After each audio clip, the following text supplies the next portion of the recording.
Hello, everyone. I know I'm just standing between you and the door, so I'll make my remarks very short. We spent the last 2 days having very active discussions and debates about everything to do with digital in cultural spaces. And I think what I'm going to do today is just to give you my takeaway on 3 topics that I think is like burning issues which we share common.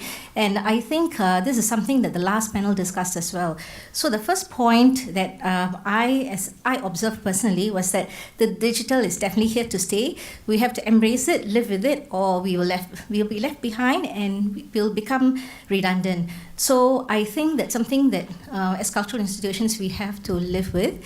But then again, I think there's a fine balance that we have to think about, and that is how much do we use digital for the sake of digital, or do we use digital to enhance what we do and increase better visitor experience?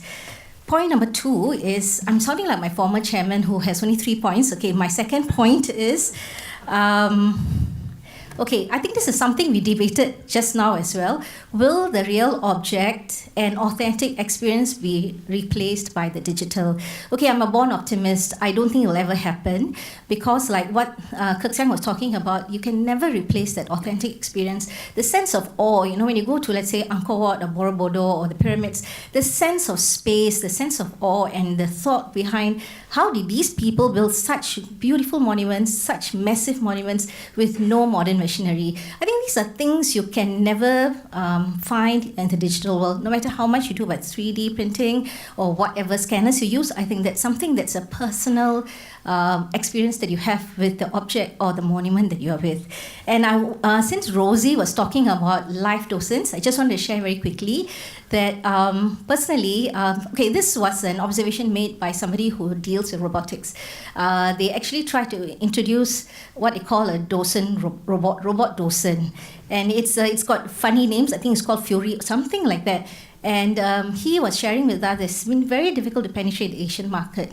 It's a South Korean product, but people still feel, of course, it's expensive technology, but people still prefer the live docent.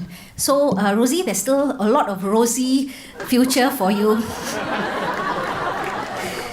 Okay, my third point is, yes, this is a thing I think we discussed yesterday with SEP's panel as well, and I think we touched on it just recently. The last panel is about the tension between funders, the digital natives, the digital advocates, and how do you get people to fund the arts and especially digital innovation in the arts? Because it's very hard to quantify what we do. We work with intangible and tangible heritage, and it's very, very difficult. We personally find it difficult to persuade corporations, especially because, especially in Singapore, we prefer to do feel-good things. Culture sometimes isn't feel-good, it's a nice to have. So people rather spend money on education or welfare organizations and so on. So I think that's something that seriously, it cannot be debated over one day, and I think maybe we might do another seminar on that topic, on how do we engage the corporations.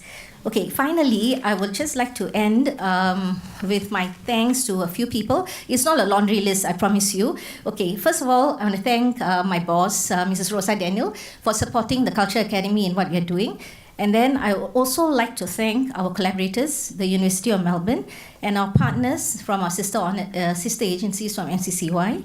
And I also want to thank all our partners and supporters from the public-private sectors and the educational institutions as well, who have been very supportive and helping us with content development and so on. And finally, I wish to thank a group of unsung heroes, which is, since I'm from Culture Academy, I must thank my very, very small girl power team. So, Pei Chin, stand up please. Pei Chin, Vaish, Dolores and Yati, I think she's outside. And I just want to personally thank them because they were the backbone behind this entire conference.